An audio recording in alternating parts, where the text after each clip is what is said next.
on television. Two planes crashing into the World Trade Center, and less than a couple of hours later, both towers, of course, collapsing.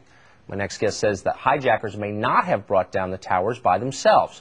Here to explain his controversial theory, Stephen Jones. He's a professor of physics at Brigham Young University in Provo, Utah. Professor Jones, thanks for coming on. Sure, thanks, Tucker. Well, just sum up this, obviously, your theory, just the one sentence that I just explained in the intro, contradicts what we all think we know about how these towers collapsed. Quickly sum up your explanation for what happened. Well, I'd like to start with this paper that you referred to. It's available online. What I'm doing, Tucker, is presenting evidence but it's a hypothesis to be tested. That's a big difference from a conclusion. And so I just wanted to clarify that. But to sum up, I've looked at the official reports by FEMA and so on regarding the collapse of these buildings. Right. I'd like to look at the collapse of Building 7 in just a minute. It was not even hit by a jet, so we should look at that one. The two towers, the explanation has been that the fire inside was so intense that it weakened the structural steel and that each floor collapsed down upon the next in a pancake fashion, and they imploded in on themselves. Is that essentially, I think, what people think? Yeah, that's basically it, yeah. And so what I've done is to analyze these reports. But I would like to do a little experiment with you, Tucker, if I could.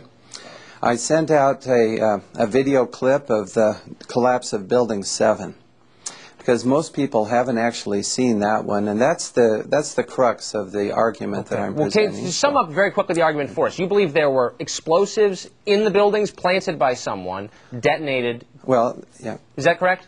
In other words, the hypothesis to be tested is there's two hypotheses here. One is fire and damage caused all three buildings to collapse. Okay. The other is that explosives in the buildings may have caused the collapse. And so then we analyze and see which fits the data better. And I've done that in my 25-page paper. I want to read you a quote from the Deseret Morning News, a paper in Utah from you. I'm quoting now. "It is quite plausible that explosives were pre-planted in all three buildings and set off after the two plane crashes, which were actually a diversion tactic. Muslims are probably not to blame for bringing down the World Trade Center buildings after all." That's, I would think, pretty offensive to a lot of people listening. Do you have any evidence for that? I mean, well, not to the Muslims, I might say. Well, that's a good. I've had a lot of emails. I'm sure your writings have been greeted with glee in Islamabad and Peshawar and places like that. But for Americans, well, I haven't received any notes from there, but just good people. I have Muslim friends. Let me read, for example, but I'm not going to let you off the hook. I really want to do this experiment with you to look at the collapse of Building 7. We don't have a lot of time for experiments, Professor, but if you could just give us one thing to hold on to. How you make these claims or appear to make these claims. Do you have any evidence that there were bombs in the building? Sure. Let's start with the collapse of Building 7. Can you roll the video clip that I sent to you? Okay, I'm not sure if we can, but to specify, that is World Trade Center building number 7, smaller than the other two, was not hit by a plane, of course, yet it collapsed. Right, it's 47 stories. That's right. 24 steel columns in the center. Right. Trusses asymmetrically supported.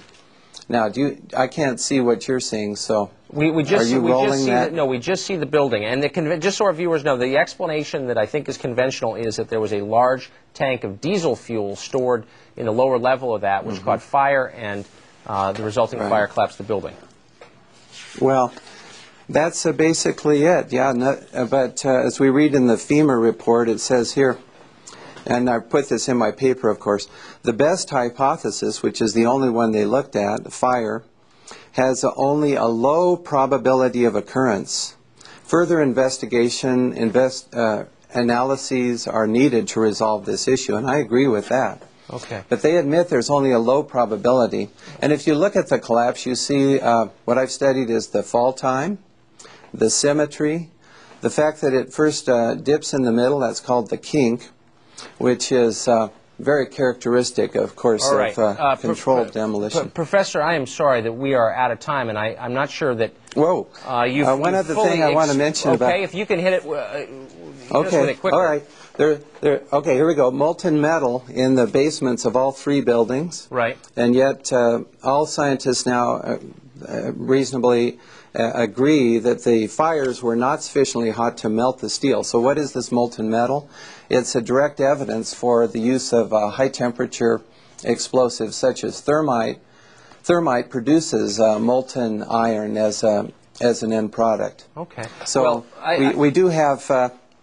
yeah, it's a very short time, but people will read the paper. Then I talk about the molten metal, the symmetry of the collapse, and the weaknesses and inadequacies of the fire hypothesis. Professor, we're going to have to leave it to our viewers who are interested enough to follow up to do just that. We appreciate your coming on, even if I don't understand your theories. We appreciate you trying to explain them. Thanks. Okay. Thank you, Tucker.